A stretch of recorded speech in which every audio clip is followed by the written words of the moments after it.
You're never allowed to impose a decision of who to marry as a parent. That's not a right that Allah has given you. The child has a right to refuse and to reject and to say, no, I'm not interested, and so on. You have to open your ears. You have to listen attentively. What do they want? What are they seeking? So that's step number one. The introductions used to be made. I think they are still made in a lot of communities. An introduction is made. If you don't get along, perhaps the first person introduced to you, you're allowed to meet them. And the meeting is not just a little tray that you pick up and you pass from one corner of the room to the other, and they're supposed to size you up in that moment and then say, or That's not how it works.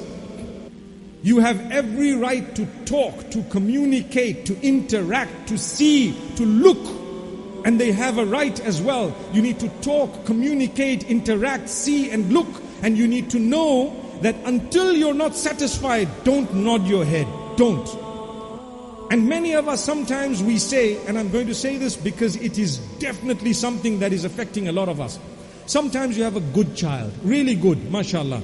And they say, Dad, I want to please you. I'll do whatever you say. So Dad says, right, marry there. And you say, okay. You need to know the Almighty, the Prophet ﷺ as well has said, have you looked at her? So the companion says, no, I didn't. He says, go and look at her. Go and see her. Make sure that you look at her. Because there is something in the eye, which means you might pick up something that you don't like and you can say no. Because you are going to punish someone else's child by not having communicated correctly with them and just nodded your head. And then when you marry, you say, oh no man, I regret. I shouldn't ever have done this, subhanallah. So my brothers and sisters, it's important for us when we want to obey what our parents are saying, and parents are very important. Remember, the most important people in your life, your parents. You need to take their guidance. What they are telling you is not revelation from the heavens. They could be making a mistake, remember that. But generally, out of their love for you, they will be guiding you in the right direction, hopefully. But sometimes they're making a mistake because they don't know what society is all about. If the generation gap is beyond 20 years, I've noticed that. Before we used to say 40 years. And usually it's beyond 20 years. I mean, I was one of those few who already had children at the age of 20, mashallah. But not everyone has that, subhanallah. So once there's a generation gap, it's difficult, it's very difficult for us to understand each other.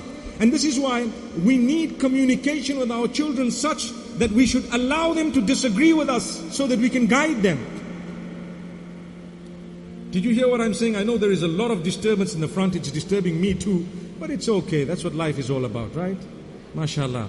We get disturbed, we enjoy it, we crack a joke about it, and then we get back on track, inshallah.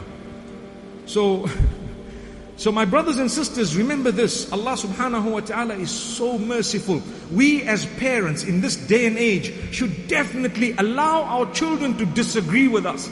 And we should engage them in discussion, because if we don't, we're going to lose them. People cry tears. I lost my child, I lost my son, for example. They no longer want to listen to me, they no longer want to live with me, whatever else, sometimes they've left the faith, they've done this and that. You know what? Too late. You are trying to develop a relationship now, when all these years you had to develop it and you did not. What's the point of coming to cry now? My parents, the age has changed. You have to be in such communication with your children that when they have a problem, they can tell it to you.